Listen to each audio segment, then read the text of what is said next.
Hey guys, welcome to eclipse education. तो बिहार जीविका भर्ती series में आपका स्वागत है। जैसा कि आपको पता होगा, एरिया और कम्युनिटी कोऑर्डिनेटर के एग्जाम्स चल रहे हैं, तो उसके तहत रिवीजन सीरीज में हम लोग सब्जेक्ट नॉलेज के मोस्ट इंपॉर्टेंट कुछ एमसीक्यूज कंडक्ट करेंगे जो एग्जाम में आने की संभावना है। तो एरिया और कम्युनिटी कोऑर्डिनेटर के सब्जेक्ट नॉलेज का थ्योरी पार्ट हमारे चैनल पे अपलोडेड है, आप लोग जाके वहां से चेक कर सकते हैं और फिर इन सब क्वेश्चंस को आप सॉल्व करने की कोशिश करिएगा। तो चलिए वीडियो को स्टार्ट करते हैं। मेरा नाम है अभिषेक, इक्लिप्स एजुकेशन में आपका स्वागत है। सबसे पहला क्वेश्चन देखते हैं, which of the following best defines rural development. निम्नलिखित में से कौन सा ग्रामीण विकास की सबसे सही परिभाषा है? तो इसका राइट आंसर होगा ऑप्शन बी, गांव में संतुलित सामाजिक, आर्थिक और अवसंरचना विकास। संतुलित कहने का मतलब ऐसा नहीं कि किसी जगह कम हो रहा है, किसी जगह ज्यादा हो रहा है। चलिए अगला क्वेश्चन देखते हैं, क्वेश्चन नंबर 2। इस अंतरराष्ट्रीय संगठन की ग्रामीण विकास की परिभाषा ग्रामीण क्षेत्रों में रहने वाले लोगों के जीवन की गुणवत्ता और आर्थिक कल्याण में सुधार पर जोर देती है। तो देखिए, ये हमने पढ़ा था इसके थ्योरी पार्ट में ही, जो इसका चैप्टर 1 था रूरल डेवलपमेंट। उसमें रूरल डेवलपमेंट के बारे में कई सारे अलग अलग संस्थाओं ने और अलग अलग दृष्टिकोण से हमने रूरल डेवलपमेंट की परिभाषा देखी थी। लेकिन यहाँ पे सवाल पूछा जा रहा है कि कौन सी ऐसी इंटरनेशनल ऑर्गेनाइजेशन थी, यानी अंतर्राष्ट्रीय संगठन थी, जिन्होंने ये परिभाषा दी थी। तो ये हम सभी को पता होगा, इसका राइट आंसर होगा option A, world bank. World bank 1975 में रूरल डेवलपमेंट के लिए उन्होंने ये बताया था कि ग्रामीण क्षेत्रों में रहने वाले लोगों की जीवन की गुणवत्ता और आर्थिक कल्याण में सुधार पर जोर देती है। फिर आई थी आपका रॉबर्ट चेम्बर्स। रॉबर्ट चेम्बर्स तो खैर एक व्यक्ति थे। उन्होंने क्या दिया था ग्रामीण विकास के बारे में कि वहाँ के लोगों को अपने सिचुएशन पे सबसे पहले समझना चाहिए और उनको नियंत्रित करना चाहिए, और फिर उसके बाद उस सिचुएशन से उबरने के लिए उनको प्रशिक्षण प्रदान किया जाता है। फिर प्लानिंग कमीशन यानी योजना आयोग ने भी अपनी कुछ परिभाषा दी थी रूरल डेवलपमेंट पे। चलिए अगला क्वेश्चन देखते हैं, क्वेश्चन नंबर 3। निम्नलिखित में से कौन सा ग्रामीण विकास का हिस्सा नहीं है?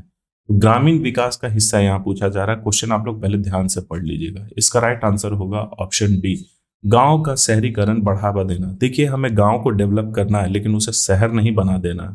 चलिए अगला क्वेश्चन देखते हैं, भारत में स्वतंत्रता के बाद ग्रामीण विकास की अवधारणा मुख्य रूप से किससे जुड़ी हुई है? तो क्वेश्चन बेसिकली यही पूछा जा रहा है कि स्वतंत्रता के बाद हमारे देश के दिग्गज नेताओं ने ये देखा कि हमें ग्रामीण विकास करना है, लेकिन किन किन क्षेत्रों में करना है। तो इसका राइट आंसर होगा ऑप्शन ए, गरीबी उन्मूलन और आत्मनिर्भरता। सबसे पहले कि गरीबी को कम करना है और आत्मनिर्भरता अचीव करना है, मतलब सेल्फ रिलायंट बनना है। हम लोग दूसरे पे नहीं डिपेंडेंट रहना है कि हाँ हम लोग ये चीज वहां से मंगाएंगे, वो करके देगा तभी हमसे ये हो पाएगा। उनको खुद सक्षम बनाना है, जो आज के समय में भी ये प्रयास किया जा रहा है। चलिए अगला क्वेश्चन देखते हैं, क्वेश्चन नंबर 5। भारत में शुरू किया गया पहला प्रमुख ग्रामीण विकास कार्यक्रम कौन सा था? तो देखिए, इस तरीके के भी सवाल पूछे जा सकते हैं। तो इसका राइट आंसर होगा option B, community development programme. ये आई थी आपका 1952 में, और ठीक एक साल बाद एक सर्विस आई थी 1953 में, नेशनल एक्सटेंशन सर्विस। तो वो कोई प्रोग्राम नहीं था, मतलब रूरल डेवलपमेंट प्रोग्राम नहीं था, प्रोग्राम तो था, लेकिन वह सीडीपी कम्युनिटी डेवलपमेंट प्रोग्राम के बेटर इंप्लीमेंटेशन और उसके जो संसाधन थे उसके बेहतर उपयोग के लिए वह बनाया गया था। चलिए अगला क्वेश्चन देखते हैं, क्वेश्चन नंबर 6। कौन सा कार्यक्रम जो 1978 में शुरू हुआ ग्रामीण गरीब परिवारों को संपत्ति और स्वरोजगार प्रदान करने पर केंद्रित था? तो 1978 यहाँ डेट जब दे ही दिया है तो वो हमें आसानी से इसका आंसर मिल जाएगा। इसका आंसर होगा option B, IRDP, integrated rural development programme. ये आया था आपका 1978 में, लेकिन इसको लागू किया गया था 1980 में, और फिर इसमें चेंजेस करके इसको बना दिया गया स्वर्ण जयंती ग्राम स्वरोजगार योजना। अगला क्वेश्चन है, भारत की ग्रामीण अर्थव्यवस्था में सबसे प्रमुख क्षेत्र कौन सा है? देखिए, यहाँ ग्रामीण अर्थव्यवस्था से रिलेटेड सवाल है। इसका राइट आंसर होगा option B, agriculture and allied activities, मतलब कृषि एवं सहायक गतिविधियां। तो सहायक गतिविधियां क्या होती है कृषि की? पशुपालन, मत्स्य पालन, दुग्ध उत्पादन, ये सब जो होता है वो कृषि की सहायक गतिविधियां होती है।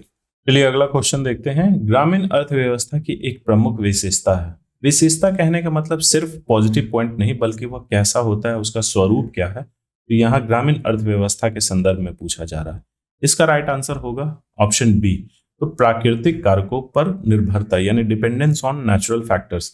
तो यहाँ की जो अर्थव्यवस्था होती है उस मोस्टली लोग वो नेचुरल फैक्टर्स पे ही डिपेंडेंट होते हैं, प्राकृतिक चीजों पे ही डिपेंडेंट होते हैं। बाकी ऑप्शंस को आप एलिमिनेट भी कर सकते हैं, एक बार आप ऑप्शंस को पहले ध्यान से पढ़ लें। उसके बाद अगला क्वेश्चन है, निम्नलिखित में से कौन सा ग्रामीण अर्थव्यवस्था में रोजगार की स्थिति को दर्शाता है? तो वहां पे रोजगार तो है, लेकिन वह किस तरीके की है, वह चीज यहाँ क्वेश्चन में पूछा जा रहा है। तो इसका राइट आंसर होगा ऑप्शन बी। मुख्यतः वहां लोग स्वरोजगार में इन्वॉल्व हैं एवं असंगठित क्षेत्र में। तो ये थ्योरी पार्ट में मैंने बहुत अच्छे तरीके से समझाया है संगठित और असंगठित क्षेत्र क्या होता है। तो मोस्टली जो ग्रामीण अर्थव्यवस्था में वहां पे देखने को हमें मिलता है असंगठित क्षेत्र है। चलिए अगला क्वेश्चन देखते हैं। क्वेश्चन नंबर 10, निम्नलिखित में से कौन सा ग्रामीण अर्थव्यवस्था की द्वैत प्रकृति को दर्शाता है, यानी डुअल नेचर इसको बोलते हैं। तो इसका राइट आंसर होगा ऑप्शन ए, को existence of agriculture and non agriculture activities. कृषि की भी वहां गतिविधियां दिखती हैं हमें और गैर कृषि गतिविधियों का सह अस्तित्व। लोग खेती कर रहे हैं, बागवानी कर रहे हैं, लेकिन साथ में वहां पे छोटे मोटे उद्योग भी, सेवाएं भी, ये सब हमें देखने को मिलता है। चलिए अगला क्वेश्चन देखते हैं। संविधान का कौन सा अनुच्छेद पंचायतों की स्थापना का प्रावधान करता है। तो देखिए ये भी क्वेश्चन एग्जाम में आ सकता है। बहुत सारे लोगों ने पॉलिटी नहीं पढ़ा होगा, तो जिन लोगों ने नहीं पढ़ा होगा उनके लिए ये क्वेश्चन मैंने रखा है। इसका राइट आंसर होगा ऑप्शन ए, आर्टिकल 243। आर्टिकल 243 ए से ओ तक संविधान में इसका वर्णन है पंचायती राज के बारे में। चलिए अगला क्वेश्चन देखते हैं। ग्राम सभा इन पंचायती, पंचायती राज में ग्राम सभा क्या होती है। तो इसका राइट आंसर होगा ऑप्शन बी, गांव के सभी वयस्क सदस्यों की संस्था। वयस्क सदस्य यहाँ लिखा है, वृद्ध नहीं, लोग कंफ्यूज कर जाते हैं ग्राम सभा से। तो वयस्क कौन हो गए, 18+, 18+ जो हो गए वो वयस्क हो गए और वह वोट देने के लायक हो जाते हैं। तो उन सभी की संस्था को हम लोग ग्राम सभा बोलते हैं एक गांव के अंतर्गत। चलिए अगला क्वेश्चन देखते हैं। क्वेश्चन नंबर 13, ग्रामीण विकास में पंचायती राज संस्थाओं की क्या भूमिका होती है। तो ये मैंने थ्योरी में बहुत अच्छे तरीके से पढ़ाया कि पंचायती राज इंस्टीट्यूशन का क्या रोल एंड रिस्पॉन्सिबिलिटीज होता है रूरल डेवलपमेंट में। आप लोग खुद से इसको आंसर करने का कोशिश करिएगा स्क्रीन पॉज करके। इसका राइट आंसर होगा ऑप्शन ए, पीआरआईज का रोल होता है रूरल डेवलपमेंट में कि यह शक्ति का विकेंद्रीकरण करता है और जन सहभागिता सुनिश्चित करता है, यानी पीपल्स पार्टिसिपेशन। चलिए अगला क्वेश्चन देखते हैं। क्वेश्चन नंबर 14, भारत में सहकारी समितियां मुख्य रूप से किसको बढ़ावा देने के लिए कार्य करती है। तो कोऑपरेटिव सोसाइटीज के बारे में मैंने आप लोगों को बहुत अच्छे तरीके से पढ़ाया है। इसका राइट आंसर होगा ऑप्शन बी, सामूहिक कल्याण और परस्पर सहयोग, मतलब कि collective welfare and mutual help. अगला क्वेश्चन है, Amul dairy cooperative is an example of. Amul dairy cooperative है एक, लोग इसको समझते हैं प्राइवेट कंपनी, लेकिन वह एक सहकारी समिति है। यह किस तरीके की सहकारी समिति है, तो वो भी मैंने आप लोगों को पढ़ाया था, सहकारी समिति किस किस प्रकार के होते हैं। तो यहाँ अमूल डेयरी के संदर्भ में पूछा जा रहा है। इसका राइट आंसर होगा ऑप्शन बी, यह एक उत्पादक सहकारी समिति है। चलिए अगला क्वेश्चन देखते हैं। क्वेश्चन नंबर 16, ये बिहार से रिलेटेड है।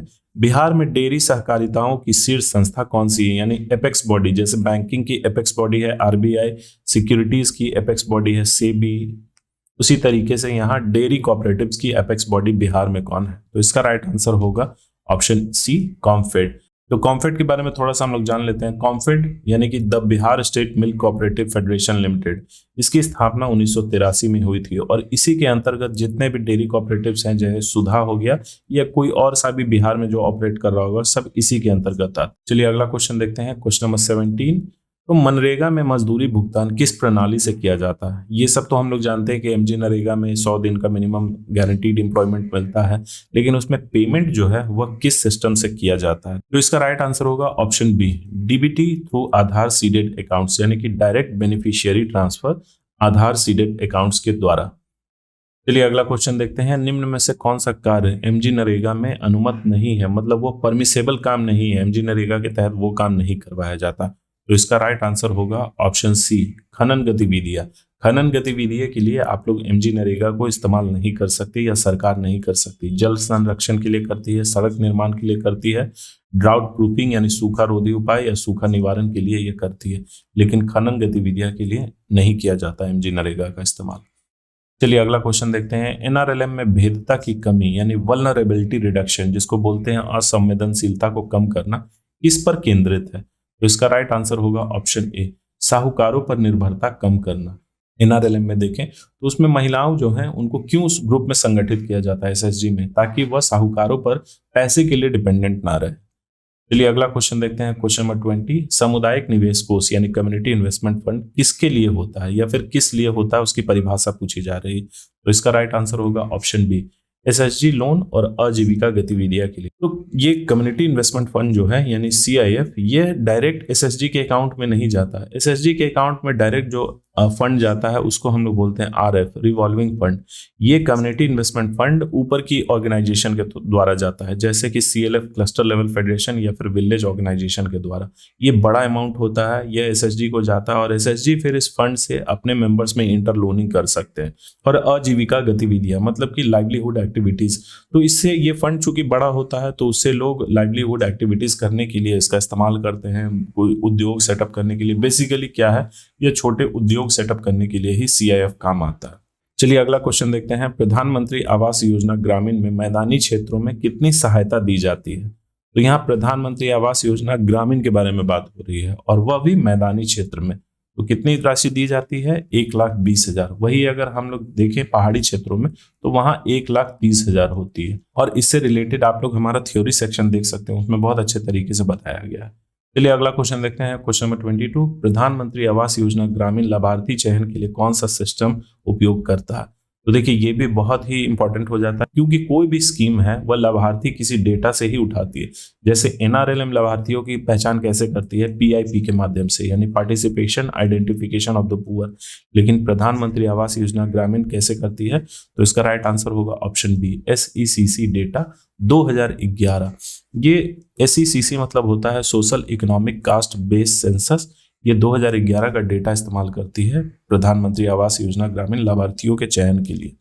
अगला क्वेश्चन देखते हैं। Question number 23, geo tagging in PMAYG is done using. मतलब कि जियो टैगिंग होता है कि घर को आप गूगल मैप पे कोऑर्डिनेट से लॉक करने के लिए, उसके लिए कोऑर्डिनेट स्थापित करने के लिए। ये सिर्फ कोऑर्डिनेट्स जो है इतना लैटिट्यूड और इतना लॉन्गिट्यूड किसी भी घर का वो डिफाइन करने के लिए, तो वह प्रधानमंत्री आवास योजना ग्रामीण में किसके द्वारा की जाती है? तो इसका राइट आंसर होगा ऑप्शन ए, भुवन ऐप। चलिए अगला क्वेश्चन देखते हैं। प्रधानमंत्री ग्राम सड़क योजना का लक्ष्य कितनी आबादी वाले गांवों को जोड़ना है?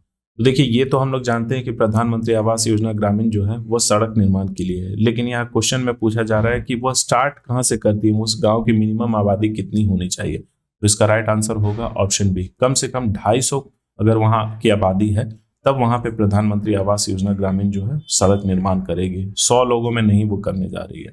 ये मैंने अपने नोट्स में भी बहुत अच्छे तरीके से पढ़ाया है। जैसे इसका कुछ प्रायोरिटीज है, प्राथमिकता है, जहां पे 1,000 से ज्यादा लोग रह रहे हैं, मतलब कि इससे ज्यादा जनसंख्या वाले गांव को 2003 तक वहां सड़क निर्माण कंप्लीट करवा देना। फिर 500 जनसंख्या वाले गांव को 2007 तक, और 250 जनसंख्या वाले या फिर उससे ज्यादा, जैसे पहाड़ी क्षेत्र हो गया, आदिवासी या फिर रेगिस्तानी क्षेत्र, वह 2009 तक कंप्लीट करना है। तो ये प्रधानमंत्री ग्राम सड़क योजना का प्रायोरिटीज लिस्ट है। चलिए अगला क्वेश्चन देखते हैं। प्रधानमंत्री ग्राम सड़क योजना सड़कों का निर्माण किन मानकों के अनुसार होता है? तो इस क्वेश्चन में बेसिकली पूछा जा रहा है प्रधानमंत्री ग्राम सड़क योजना में जो सड़कों का निर्माण होता है वह किसी स्टैंडर्ड पे बेस्ड होगा। इसी तरीके से तो वो सड़क नहीं बना दिया जाता हो कि कोई मानक का इस्तेमाल किया जाता होगा। तो वह मानक है basically option B, IRC norms, यानी इंडियन रोड कांग्रेस नॉर्म्स। उसके बारे में थोड़ा सा हम लोग डिटेल देख लेते हैं। देखिए प्रधानमंत्री आवास योजना नेशनल और इंटरनेशनल स्टैंडर्ड दोनों मानकों का इस्तेमाल करता है, लेकिन अगर इंडियन की बात की जाए तो IRC यानी Indian road Congress special publication इस्तेमाल करता है, जिसका यहाँ पे कुछ डिटेल्स दिया गया है। IRC.SP.20 ये रूरल रोड्स मैनुअल में ये चीज मेंशन्ड है। और इसके गाइडलाइंस कहाँ से लेता है? तो national rural infrastructure development agency, NRIDA। चलिए अगला क्वेश्चन देखते हैं। NSAP का क्रियान्वयन किस मंत्रालय द्वारा किया जाता है? तो क्वेश्चन ऐसे भी आपको शॉर्ट वर्जन में भी दिया जा सकता है। NSAP मतलब नेशनल सोशल असिस्टेंट प्रोग्राम। तो इसका क्रियान्वयन बेसिकली करते हैं मिनिस्ट्री ऑफ रूरल डेवलपमेंट। ये देखिए नाम से बहुत ज्यादा लगता है कि यह सोशल जस्टिस जो है उसके द्वारा किया जाता होगा, लेकिन ये गलत हो जाएगा। मिनिस्ट्री ऑफ रूरल डेवलपमेंट द्वारा इसका क्रियान्वयन किया जाता है। जैसे इसमें बहुत तरीके के सब स्कीम्स होते हैं, Indira Gandhi old age pension योजना, इंदिरा गांधी विडो पेंशन योजना और इंदिरा गांधी डिसेबिलिटी पेंशन योजना, नेशनल फैमिली बेनिफिट स्कीम, ये सब जो है NSAP का ही पार्ट है। चलिए अगला क्वेश्चन देखते हैं। PM किसान योजना वार्षिक कितनी सहायता देता है? मतलब ये क्वेश्चन में बेसिकली पूछा जा रहा है कि PM किसान योजना के तहत एक साल में कितनी आर्थिक सहायता प्रदान की जाती है? तो इस सभी को पता होगा, इसका राइट आंसर होगा ऑप्शन सी, 6,000। ये एक साल में 3 किस्तों में दिया जाता है, 2-2 हजार रुपया पर किस्त। तो ये टोटल 3 किस्त में होता है, मिलाकर आपका 6,000 रुपया लाभार्थियों को एक साल में प्रोवाइड किया जाता है। चलिए अगला क्वेश्चन है क्वेश्चन नंबर 28। राष्ट्रीय कृषि विकास योजना जो फंड्स है मुख्यतः किसे दिए जाते हैं? तो इसका राइट आंसर होगा ऑप्शन बी। ये भी मैंने थ्योरी पार्ट में बहुत अच्छे तरीके से समझाया। जितने भी स्कीम्स मैं डिस्कस कर रहा हूँ ये सेंट्रल गवर्नमेंट की स्कीम्स है, और उसमें सोशल सिक्योरिटी स्कीम्स भी है जो सेंट्रल गवर्नमेंट से रिलेटेड है। अगला पार्ट में मैं स्टेट गवर्नमेंट का स्कीम्स और बाकी जो बचे हुए पोर्शन है उससे रिलेटेड मैं क्वेश्चन करवाऊंगा। तो ये बेसिकली राष्ट्रीय कृषि विकास योजना जो है ये कृषि योजनाओं के लिए राज्य सरकारें को दिया जाता है। राज्य सरकारें जो है कृषि योजनाओं में इन्वेस्टमेंट करें और उसको प्रोत्साहित करें। चलिए अगला क्वेश्चन है, राष्ट्रीय कृषि विकास योजना में कौन सी उप योजना शामिल है? तो इसका राइट आंसर होगा ऑप्शन ए रफ्तार। इसका फुल फॉर्म होता है राष्ट्रीय कृषि विकास योजना, remunerative approaches for agriculture and allied sector rejuvenation. ये इसका उद्देश्य क्या है? रफ्तार स्कीम का उद्देश्य क्या है? ये राष्ट्रीय कृषि विकास योजना के अंतर्गत एक सब स्कीम है, उप योजना है। तो इसका गोल है, इसका लक्ष्य है कि फार्मिंग को ज्यादा प्रॉफिटेबल हम बनाएं। किस तरीके से? तो इंफ्रास्ट्रक्चर यानी अवसंरचना को इम्प्रूव करके, रिस्क को कम करके और एग्री बिजनेस को हम लोग इनोवेट करके। तो ये रफ्तार जो उप योजना है उसका उद्देश्य है। चलिए अगला क्वेश्चन देखते हैं, ये सोशल सिक्योरिटी स्कीम से है। कौन सी योजना श्रमिकों को मासिक अंशदान के बाद निश्चित पेंशन प्राप्त करने की सुविधा देती है? तो ये देखिए क्वेश्चन बहुत ही सिंपल है। ये सोशल सिक्योरिटी स्कीम से यह पूछ रहा है कि कौन सी योजना ऐसी है जो श्रमिकों को मासिक छोटा सा अंशदान, मतलब वो उनके एंड से थोड़ा सा कंट्रीब्यूशन देने के बाद एक सर्टेन टाइम के बाद उनको पेंशन एक बड़ा अमाउंट के रूप में मंथली मिलता है। तो इसका राइट आंसर होगा ऑप्शन सी अटल पेंशन योजना। अटल पेंशन योजना में बहुत ही मिनिमल आपको प्रीमियम पे करना होता है और 60 साल के बाद 1000 से लेके 5000 रुपए तक की मासिक पेंशन के तौर पे आपको सहायता मिलती है। चलिए अगला क्वेश्चन है, क्वेश्चन नंबर 31, प्रधानमंत्री जन धन योजना। तो देखिए ये शॉर्ट में भी लिखा जा सकता है, इसीलिए मैं यहाँ पे मेंशन कर रहा हूँ। प्रधानमंत्री जन धन योजना खातों का मुख्य उद्देश्य किसको बढ़ावा देना था? तो इसका राइट आंसर होगा ऑप्शन बी वित्तीय समावेशन यानी फाइनेंशियल इंक्लूजन। लोगों की जो गरीब लोग हैं उनका सबसे पहले बैंक अकाउंट खुलवाया गया जीरो बैलेंस पे, उस पर किसी तरीके का कोई मेंटेनेंस चार्ज वगैरह नहीं है, वो जीरो बैलेंस पे अकाउंट खुल गया। अब उसके माध्यम से जो भी लाभार्थी थे उनके अकाउंट में डायरेक्ट पैसा जा रहा है। तो फाइनेंशियल इंक्लूजन का ये बहुत बड़ा हिस्सा है। चलिए अगला क्वेश्चन देखते हैं, प्रधानमंत्री सुरक्षा बीमा योजना निम्न में से किसके लिए बीमा प्रदान करता है? एक होता है प्रधानमंत्री सुरक्षा बीमा योजना, एक होता है प्रधानमंत्री जीवन ज्योति बीमा योजना। तो यहाँ प्रधानमंत्री सुरक्षा बीमा योजना के संदर्भ में पूछा जा रहा है। इसका राइट आंसर होगा एक्सीडेंटल डेथ एंड डिसेबिलिटी यानी आकस्मिक मृत्यु और विकलांगता। इसके बारे में क्या है, साल में कितना आपको प्रीमियम भरना है? तो 12 रुपया यानी 1 रुपया पर मंथ के हिसाब से, और यह 2 लाख तक का कवरेज देता है। चलिए अगला क्वेश्चन देखते हैं, क्वेश्चन नंबर 33, प्रधानमंत्री गरीब कल्याण अन्न योजना किस संकट के दौरान खाद्य सुरक्षा सुनिश्चित करने के लिए शुरू की गई थी? तो मोस्टली लोग को इसका आंसर पता होगा। इसका राइट आंसर होगा कोविड-19 पेंडेमिक। ये प्रधानमंत्री गरीब कल्याण अन्न योजना जो है वर्ष 2020 में लाई गई थी, जिसके तहत पीडीएस के द्वारा यानी पब्लिक डिस्ट्रीब्यूशन सिस्टम, जिसको राशन दुकान हम लोग बोलते हैं, उसके द्वारा गरीबों को अन्न प्रदान किया जा रहा था, अनाज प्रदान किया जा रहा था। चलिए अगला क्वेश्चन देखते हैं, क्वेश्चन नंबर 34, प्रधानमंत्री जन आरोग्य योजना के तहत आयुष्मान कार्ड इन्हें जारी किए जाते हैं? तो इसका राइट आंसर होगा ऑप्शन सी। बहुत सारे लोग क्या करेंगे, बीपीएल फैमिलीज में टिक कर देंगे, लेकिन बीपीएल फैमिलीज में नहीं। आप कोई भी स्कीम्स हैं डायरेक्ट बीपीएल फैमिलीज को टारगेट नहीं करते हैं।